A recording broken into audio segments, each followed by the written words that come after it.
Les animaux malades de la peste.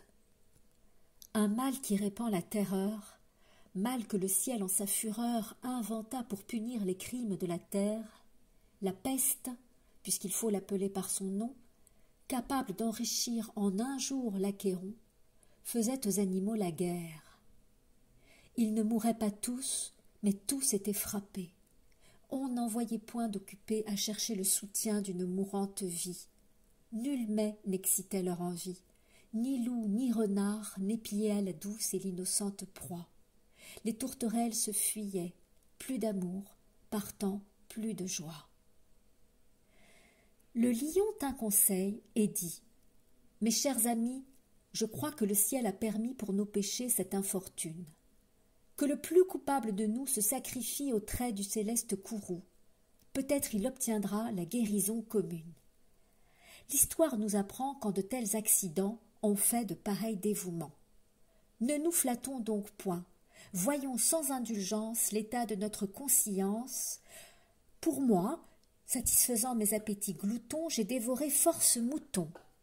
Que m'avait-il fait?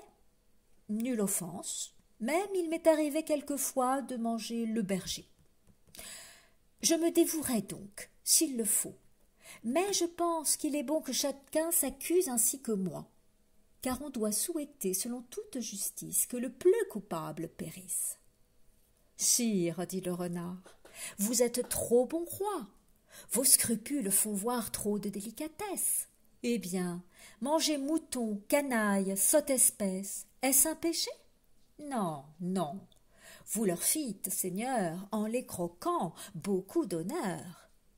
Et quant au berger, l'on peut dire qu'il était digne de tout mot, étant de ces gens-là qui sur les animaux se font un chimérique empire. » Ainsi dit le renard, et flatteur d'applaudir.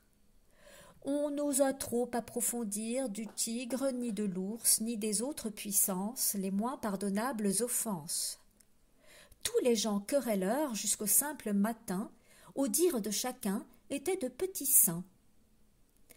L'âne vint à son tour et dit « J'ai souvenance qu'en un près de moi ne passant, la faim, l'occasion, l'herbe tendre et, je pense, quelque diable aussi me poussant, je tondis de ce près la largeur de ma langue.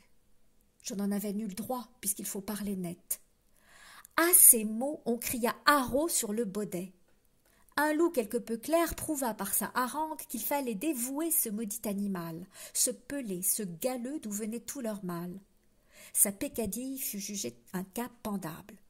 Manger l'herbe d'autrui, quel crime abominable! Rien que la mort n'était capable d'expier son forfait. On le lui fit bien voir.